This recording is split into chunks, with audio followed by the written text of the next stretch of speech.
Dans cette vidéo, je vais programmer le bloc de régulation tout ou rien pour le petit projet de régulation tout ou rien. Première chose que je vais faire, c'est que je vais ajouter un bloc et je vais faire un bloc de fonction avec un data block et je vais l'appeler tout rien pour régulation tout ou rien. Un des avantages de le faire comme un bloc comme ça, c'est que si par exemple j'ai plusieurs réservoirs ou plusieurs endroits que je veux utiliser le même bloc, ben, je vais pouvoir les réutiliser à différents moments. Donc ça rend la chose vraiment intéressante. Pour commencer, je vais aller dans l'interface du bloc pour mettre les différentes variables que j'aurai de besoin. Donc là, ici, je vais avoir besoin de valeurs d'entrée. Parce que si je veux pouvoir réutiliser le bloc à différents endroits, je ne veux pas que les variables fassent directement partie du bloc. Je veux pouvoir avoir différentes variables, par exemple, une différente entrée pour un transmetteur de niveau ou différentes sorties pour différentes valves à contrôler. Donc ici, la première entrée que je devrais mettre, ça va être la marche. Donc avant même de pouvoir dire si je fais la régulation tout ou rien ou non, il faut que mon système soit en marche, donc je vais avoir besoin de la confirmation de marche. Ensuite, je vais avoir besoin d'une consigne pour le haut niveau. Ensuite, j'ai besoin de la consigne pour le bas niveau. Et je vais avoir besoin aussi du transmetteur de niveau. Donc ici, je peux mettre les commentaires. Donc si j'ai la marche, j'ai le haut niveau, j'ai le bas niveau, et puis j'ai le transmetteur de niveau. Ici, bon, toutes les variables se sont créées par défaut en type booléen. Ici, je vais vouloir changer les variables et je vais les mettre de type integer, donc des types entiers. On pourrait mettre des réels aussi, mais dans ce cas-ci, là, je vais travailler avec des entiers. Ça va juste être un petit peu plus simple à gérer. Donc, comme sortie, je vais vouloir contrôler une vanne. Ici, je vais le laisser de façon un peu générale parce qu'on pourrait contrôler soit la vanne de sortie ou la vanne d'entrée selon les différents besoins de mon système. Donc, ça pourrait être aussi une pompe, si par exemple c'est une pompe d'alimentation, mais là, on va travailler avec une vanne dans ce système-ci. Maintenant, pour la régulation tout ou rien, naturellement, je dois avoir, premièrement, la marche. Et selon différentes conditions, je vais vouloir activer la vanne. Donc maintenant, il reste la logique à programmer pour contrôler ma vanne. Juste un petit point aussi, dans ce cas-ci, j'ai décidé de travailler avec un transmetteur de niveau analogique. Donc c'est pour ça ici que j'ai un haut niveau et un bas niveau. Mais on aurait pu très bien travailler avec un interrupteur de haut niveau et un interrupteur de bas niveau pour faire la régulation. Donc sans avoir besoin du LT par exemple. Donc, ça pourrait être un bloc un petit peu différent à faire. Donc dans ce cas-ci, je vais avoir une vanne de remplissage. Donc je vais vouloir ajouter un premier bloc. Et ce bloc-là, je vais vouloir que ça soit un comparateur. Donc, soit plus petit ou égal, ou, bon, différentes valeurs.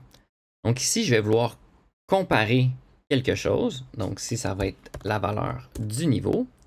Ici, je dis que je suis plus petit que le bas niveau. Je vais vouloir activer ma vanne. Je veux que ma vanne reste active tant que j'ai pas atteint mon haut niveau. Donc ici, je suis en marche. Si mon niveau est plus petit que le bas niveau, j'active ma vanne. Par contre, qu'est-ce qui va se passer? C'est que dès que mon niveau va être plus grand que le bas niveau, ma vanne va se désactiver, donc je vais arrêter de remplir. Mais moi, je veux remplir jusqu'à mon haut niveau.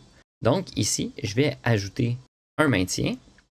Et ce maintien-là, ça va être la vanne. Donc, si je suis en marche et que je suis plus petit que mon bas niveau, j'active la vanne. Et je vais garder ma vanne activée tant aussi longtemps que j'ai pas ma marche. Là, le problème, c'est qu'on va dépasser notre haut niveau. Par contre, comme ça ici, même si mon niveau est plus haut que mon bas niveau, on va garder la vanne active. Donc maintenant, je dois rajouter une deuxième condition. Donc je vais ajouter un deuxième bloc. Et ça va être le même bloc, plus petit ou égal. Et ici, on va encore vérifier l'état du transmetteur de niveau. Et je vais vouloir vérifier s'il n'est pas plus petit que le haut niveau. Donc, je suis en marche. Si je suis plus petit que mon bas niveau, j'active ma vanne. On reste actif tant que je suis en marche. Et si je suis plus petit que mon niveau, je continue à activer ma vanne. Du moment que j'atteins mon haut niveau ou que je le dépasse, maintenant, ici, ça va devenir faux. Donc, on va être plus grand, donc ça va devenir faux. La vanne va se désactiver et là, ça va nous permettre de vider le réservoir. Du moment que le bas niveau va être atteint, donc le niveau est plus petit que le bas niveau, la vanne va se réactiver et on va pouvoir cycler comme ça. Maintenant, si je veux ajouter ce bloc-ci à ma main routine pour pouvoir l'exécuter, je vais pouvoir faire le bloc tout ou rien. Je fais un glisser-déposer. Je vais l'appeler le bloc tout rien DB. On pourrait donner des numéros si on donne différents blocs. Et ici, je vais devoir donner une variable pour la marche, pour le haut niveau, pour le bas niveau et le transmetteur de niveau, et puis sur la vanne. Pour ce qui est de la marche, j'ai un bloc de marche qui est ici. Par contre, ce bloc de marche-là, je n'ai pas de sortie que je peux utiliser. Donc, je vais aller sur le bloc de marche, je vais aller dans l'interface du bloc, et ici, plutôt qu'à d'avoir marche ici, dans les statiques, je vais le supprimer de là, et je vais le mettre dans les sorties.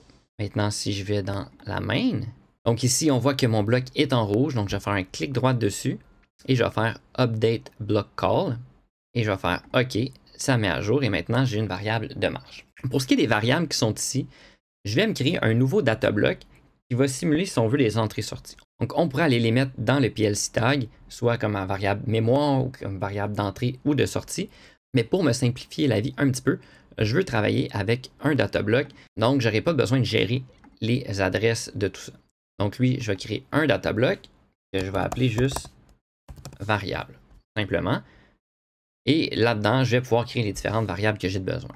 Donc, si je vais avoir besoin d'une variable de marche, je vais avoir besoin d'une variable qui va être van. Je vais avoir besoin d'un haut niveau. Je vais avoir besoin du bas niveau. Et je vais avoir besoin du transmetteur de niveau.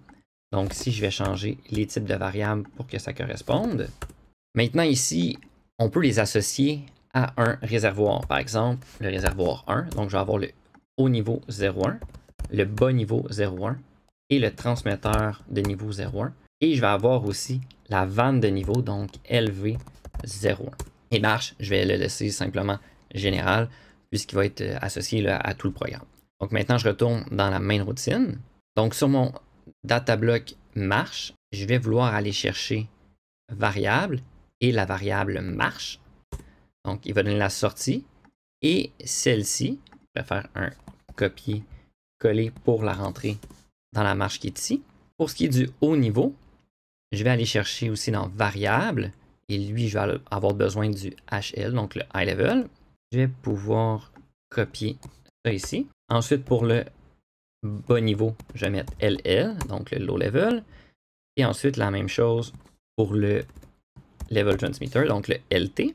Et ensuite, je vais devoir lier aussi la vanne, donc LV01. À ce moment-ci, mon bloc de régulation tout ou rien est complété. Donc, c'est ce qui conclut la programmation pour mon bloc de régulation tout ou rien. Dans le prochain vidéo, on va ajouter un bloc qui va simuler un niveau dans un réservoir. Et par la suite, on va faire un lien avec ignition et on va voir une nouvelle façon de créer ce lien-là.